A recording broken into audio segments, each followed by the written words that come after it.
según el Plan Impulso Araucanía, anunciado por el presidente Piñera.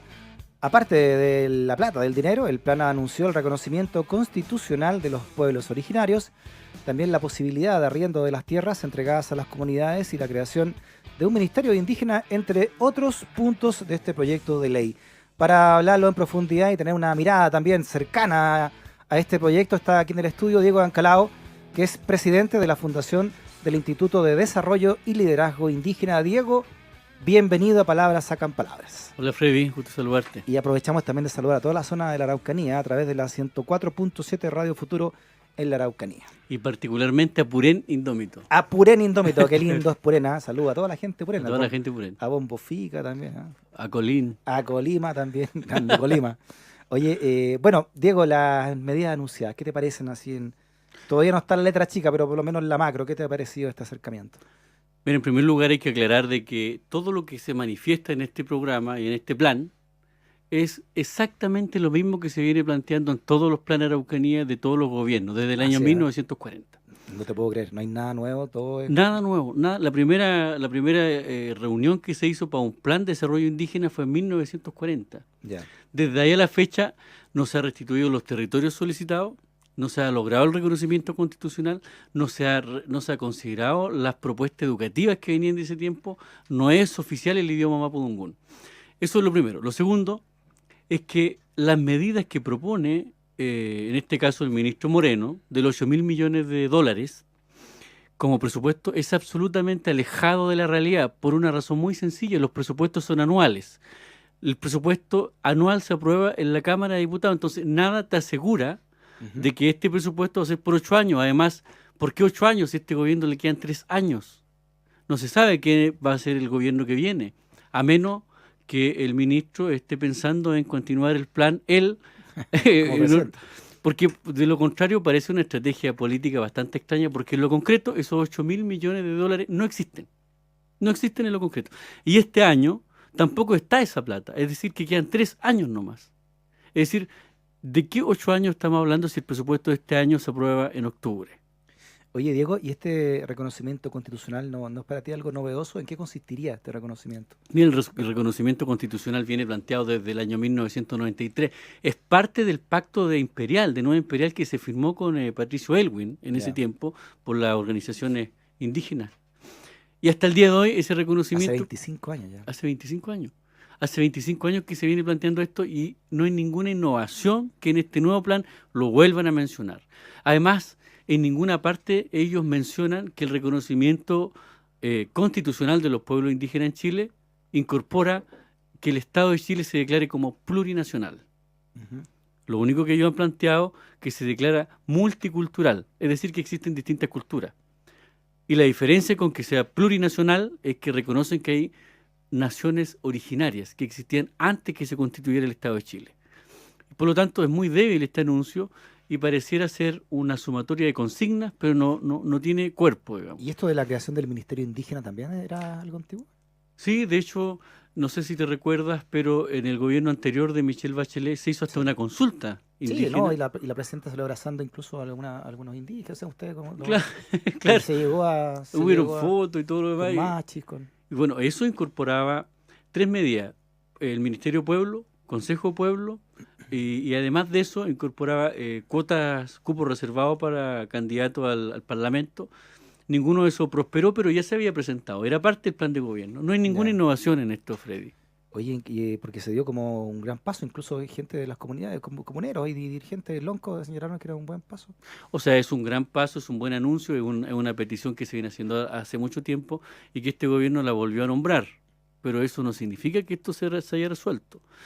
Yo creo, sinceramente, Freddy, que las medidas propuestas son copiadas de la anterior, propuestas de otro gobierno, porque el ministro realmente no sabe cuál es la génesis del problema del pueblo mapuche. Ya. Y como no sabe cuál es la génesis, él plantea soluciones que no van con la realidad. Imagínate tú, ¿cómo la solución al conflicto mapuche va a ser que los empresarios inviertan 16.000 millones de dólares? O sea, un problema público, un problema de Estado, se privatiza. Es decir, el desarrollo económico tú lo privatizas, todo se privatiza. Y este gobierno nuevamente quiere privatizar un problema económico, un problema de pobreza. Y además de eso, ¿cómo se va a resolver eso dividiendo las comunidades? ¿Cómo lo vas a lograr tú modificando el artículo 13 de la ley indígena para que se puedan vender, enajenar y hipotecar las tierras mapuche? ¿Cómo va a ser esa la solución? Eso se hizo en el año 1929 con la ley que dividió los títulos de Merced. La dividió en 600 comunidades. Hubieron títulos individuales y se pudo vender a particulares. Ujú. Pero ninguna de esas 600 comunidades que se dividieron se desarrollaron económicamente y hasta el día de hoy se mantienen en la extrema pobreza. Si esto no ha resultado en medio siglo, ¿cómo le va a resultar ahora? Ujú. La única O sea, explicación. tú ves esto entonces con mucha distancia, lo que está ocurriendo, Diego, ¿lo ves Mira, lo de valorable, poca confianza te da todo esto? es que es poco confiable porque en el plan Araucanía 7 del gobierno anterior de Piñera, él prometió 400.000 millones de dólares Ujú. y de los cuales no se ejecutaron ninguno, nunca existió esos recursos.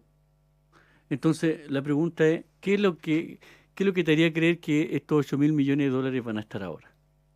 El Lonco Norín, Sí, de Temulemo, de de Traillén. Mulemu, fue el primero que le cayó la ley antiterrorista en democracia, ¿no? En el gobierno del presidente Lago. Claro. Señaló que le gustaba esto, ¿no? Y tuvo un acercamiento incluso con el ministro Moreno, lo invitó a la comunidad, ¿no? En estas reuniones que hizo el ministro allá en la Araucanía. Sí, lo que pasa es que ahí hay un sesgo en eso, porque el tema económico, yo respeto a todos los dirigentes mapuches. Ujú. Podemos tener opiniones encontradas, pero el problema de la pobreza del pueblo mapuche no se resuelve entregándole bonos a personas mapuches para que ellos salgan de la pobreza, lo que es bueno. Pero eso no te resuelve el problema del 1.700.000 mapuches, de los cuales hay algunos en Santiago. Mira, esto es muy importante, Freddy, porque el trato que este gobierno y todos los gobiernos han dado al pueblo mapuche de la Araucanía es de población indígena pobre. No se le ha dado un trato de pueblo originario empobrecido. Porque cuando se le da el trato de pueblo originario, tú tienes que obligatoriamente incorporar los 600.000 mapuches que están aquí en la zona urbana en Santiago. Tienes que incorporar los del Biobío, los de la Araucanía, los de los lagos, los de los ríos, los de Aysén. Todo ese conjunto forma un solo pueblo. Si se quiere hacer una medida para resolver el problema económico indígena del pueblo mapuche, tiene que ser una medida para el pueblo completo. Claro. Lo que se está haciendo aquí es entregar medidas de compensación económica para una parte de la población del pueblo mapuche. Y eso es el error de comprensión y el error de la ejecución de una política pública inexistente en el fondo. Y te digo esto porque si bien se le resuelve algunas cosas al Lonco Norín, no se resuelve el problema de pobreza de un pueblo. ¿Cómo se resuelve el problema de pobreza de un pueblo? Reconociendo derechos económicos colectivos, como se hizo en Canadá, donde se crearon bancos de crédito e inversión para el desarrollo indígena, donde los indígenas que son amigos del gobierno y los que no pueden ir a ese banco a solicitar. Claro. Eso que interesante es lo que se estudia, weá, que ustedes como todo pueblo y como toda nación, tienen distintos puntos de vista, ¿no? Esto de pensar que todos los mapuches son iguales, como pensar todos los, no sé, los chilenos, los bolivianos o los franceses piensan lo mismo. Ustedes Claro. también tienen puntos de vista distintos, como corresponde a toda comunidad, ¿no? Y es natural, inclusive dicen siempre estos mapuches que no se ponen nunca de acuerdo. Mi papá dice, estos chilenos que no se ponen nunca de acuerdo viven peleando en el Congreso, dice. Entonces, esto de no ponerse de acuerdo es parte del debate, pero la situación del debate del desarrollo económico indígena, el gobierno en este caso, no ha abierto las puertas para el diálogo completo. A mí me llamó el sábado el ministro de Desarrollo Social. Yo hablé con él y le dije que cuando un pueblo se quiere desarrollar, tú tienes que desarrollar también la educación, el conocimiento, tienes que desarrollar las políticas indígenas y tienes que desarrollar al mismo tiempo las políticas económicas, pero de manera colectiva, no de la manera sesgada, porque el ministro tiene una visión empresarial. Y él como empresario es exitoso en este modelo donde unos pocos son dueños de mucho, donde todos los chilenos trabajan para que el 1% se enriquezca. Ese mismo modelo entonces lo quieren aplicar en la Araucanía, dándole bonos y recursos a un grupo de personas y que los inversionistas que son del mismo 1% inviertan allá, le arrienden las tierras a los mapuches y los mapuches terminen trabajando como peones del latifundista o patrón de fondo y que ahí se le resuelve el problema económico porque va a tener un sueldo arrendando sus tierras. Ese no es el desarrollo con identidad, con pertinencia que los pueblos originarios en Chile necesitan. Es una visión muy sesgada. Ahora el mismo presidente cuando improvisó, ¿no? Señaló que el Estado había arrebatado las tierras a los mapuches. Mira, lo que pasa es que yo creo que eso ya es absolutamente indesmentible. Imagínate tú que el pueblo mapuche tenía 10 millones de hectáreas. Cuando Ujú. se le expropia las tierras, quedan con 536.000 hectáreas. De esas 536.000 hectáreas, las reducciones, las llamadas reducciones. De eso se le quitó mediante la ley que modificaba y dividía las comunidades que le permitían vender a particulares, se le quitaron más de 140.000 hectáreas. Esas 140.000 hectáreas aún no han sido restituidas. Y a pesar de que no han sido restituidas, las pocas tierras que tiene la gente mapuche las quieren ahora vender, hipotecar, enajenar y pasárselas, porque lo que dice el gobierno, si usted busca la intervención del intendente de la Araucanía, dice que el pueblo mapuche es pobre porque los mapuches no saben trabajar las tierras. Es decir, que el problema de pobreza del pueblo mapuche, según él, es agrícola. Y porque los mapuches no saben trabajar las tierras, entonces hay que pasárselas a los dueños de fondo porque ellos sí las saben explotar. Eso me parece absolutamente extraño porque el pueblo mapuche no era pobre, por eso resistió 3 siglos en guerra. Fue un pueblo Claro, empobrecido. lo que pasa además de todo, Diego, que hay un sometimiento cultural también y la cultura a través del lenguaje, ¿no? Lo que para un, no sé, Winca, llamado Winca, o para alguien del sistema neoliberal, lo que es pobreza, para otras personas la pobreza es distinta, ¿no? O sea, es otra forma de vida, son otros conceptos también de vida, otro concepto también de comunidad, también de entender la relación que ustedes puedan tener o su cosmogonía con el propio suelo, con los bosques, con los árboles y con la naturaleza en general, ¿no? Sí, bueno, la visión sobre territorio en el caso nuestro es distinto a suelo. Cuando se pide territorio es porque se pide un derecho, que se restituya un derecho a un hábitat. No es una petición agrícola. Claro. Cuando se pide que te restituyen, es como cuando a alguien le roban un auto, pide que le devuelvan el auto. Pero te dicen, pero ¿para qué quiere el auto si usted no sabe manejar? Sí. Ya que sacamos a Colima, vamos a contar que Colima es alguien que yo conocí que es de Purén, Sí, donde sí. tú eres también de Purén, tu mamá vive en Purén, y Colima es una persona que vive mucho tiempo en Purén, y me tocó conocerlo hace, no sé, 3, 4 años, menos, 3 años. Y Colima fuimos a caminar por Purén y me decía, mira, ese árbol que está ahí, o sea, ese cerro que está ahí, y estaba completamente talado el cerro, ahí yo jugaba cuando chico y era un cerro de bosque nativo, ¿no? Y lo agarraba las madereras, plantan pino, lo talan entero y lo dejan convertido en un desierto. Eso es lo que está ocurriendo en vastas zonas de la Araucanía. Sí, Milton Colima, un gran amigo, un peña, un hermano, siempre había manifestado lo mismo. El papá de él y el abuelo de él fueron todos guerreros defensores de nuestro pueblo, igual que mi abuelo. Le tengo mucho respeto. Entonces, lo que dice Milton Colima es el empobrecimiento de la región.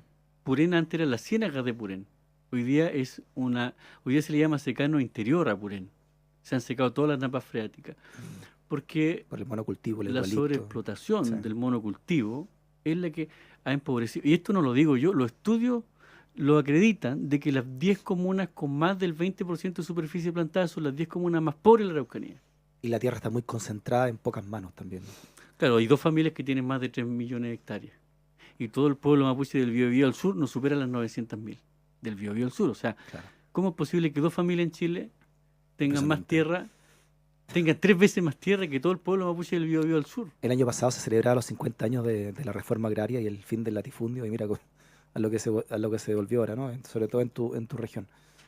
Sí, nuestra región es pobre porque la han empobrecido. Y la pobreza, como dice en la gran brecha Stiglitz, el premio Nobel de Economía, la pobreza no nace de la nada. La pobreza es resultado de decisiones políticas. La pobreza es resultado, la marginación económica y social y política no nace sola, es creada por los que administran el Estado. Y los que administran el Estado tienen a la Araucanía en la extrema pobreza, tienen Mm. al pueblo mapuche segregado. Eso no es una casualidad, es fruto de decisiones políticas y decisiones económicas. Por último, Diego, ¿qué te parece dentro de todas estas opiniones también de tu gente de tu pueblo, como Francisco Buenchumilla, ex intendente y ahora senador, que él aplaudía que haya sido un gobierno de derecha el que se haya acercado más a una solución que los gobiernos de la propia nueva mayoría a la que él perteneció, y que siempre esto es algo de violencia política lo que ocurre en la Araucanía? ¿Qué opinas de esas dos miradas y puntualmente del senador Buenchumilla? Mire, yo, Francisco, le tengo bastante cariño, el primer senador del mundo mapuche. Sin embargo, yo lo conozco que él ha sido siempre parte de la democracia cristiana. Y por lo tanto, todo lo que no hizo la centroizquierda también es responsable de esa falta de política concreta el senador Quintana, don Francisco y todos los que han sido parte de los gobiernos anteriores y que han tenido poder. Por lo tanto, yo no valoro que este gobierno haga lo que no ha hecho lo otro, porque eso es jugar al empate. Y la verdad de las cosas es que este gobierno no está haciendo nada nuevo. Por eso que me llama la atención declaraciones que tratan de jugar al empate, que dicen, claro, la derecha está haciendo lo que no hizo la centroizquierda. Pero la verdad de las cosas es que la centroizquierda prometió todo lo que está prometiendo hoy día la derecha. Entonces, no es fácil, y yo tampoco lo haría, de felicitar a este gobierno porque está haciendo lo que no hicieron los que estuvieron en el gobierno anterior. Eso es bastante... ¿Y hay violencia política en la región? Por supuesto que hay violencia política.